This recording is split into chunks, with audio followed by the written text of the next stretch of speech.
Dahil umano sa 100 piso na uwi sa pambubugbog ang alita na mag-live-in partner sa Quezon City. Hindi na pumalaga suspect ng arestuhin. May unang balita si Bea Pinlac. Kandong-kandong pa ng 31 anyos na lalaking ito ang batang anak niya matapos umano niyang bugbugin ang 25 anyos niyang kinakasama nitong Lunes. Kakauwi lang daw ng babae galing trabaho ayon sa pulisya. Ang tumambad daw sa kanya, nakita po niya itong kagamitan nila mag-ina na nakatapon sa basurahan. Kaya doon po ay nagsisimula po nagkaroon sila ng sumbatan nitong kanyang live-in partner. Dahil po doon ay uminit po yung ulo ng ating suspect. Dito na umano pinagsusuntok ng suspect ang babae hanggang sa nauwi na ito sa pamamalo sa ulo ng biktima. Yung una kasi pinagbubugbog siya. Tapos, yun nga, nakahanap siya ng pamalo. Yung ginagamit sa panlaba.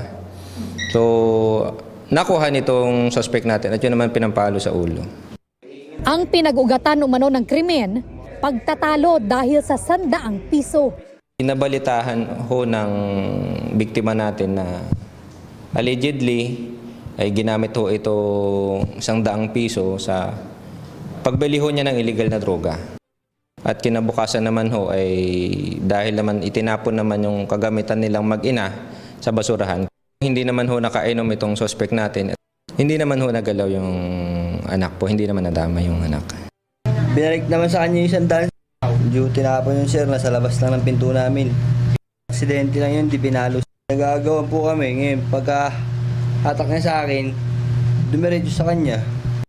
Hindi na pumalagang suspect nang hulihin siya ng mga otoridad. Sinampahan siya ng reklamong paglabag sa batas kontra karahasan laban sa kababaihan at kabataan. Napag-alaman din ng pulisya na may standing warrant of arrest ang lalaki noong 2018 para naman sa kasong reckless imprudence resulting in homicide. Ito ang unang balita. Bea Pinlac para sa GMA Integrated News. Igan, mauna ka sa mga balita, mag-subscribe na sa GMA Integrated News sa YouTube para sa iba't ibang ulat sa ating bansa.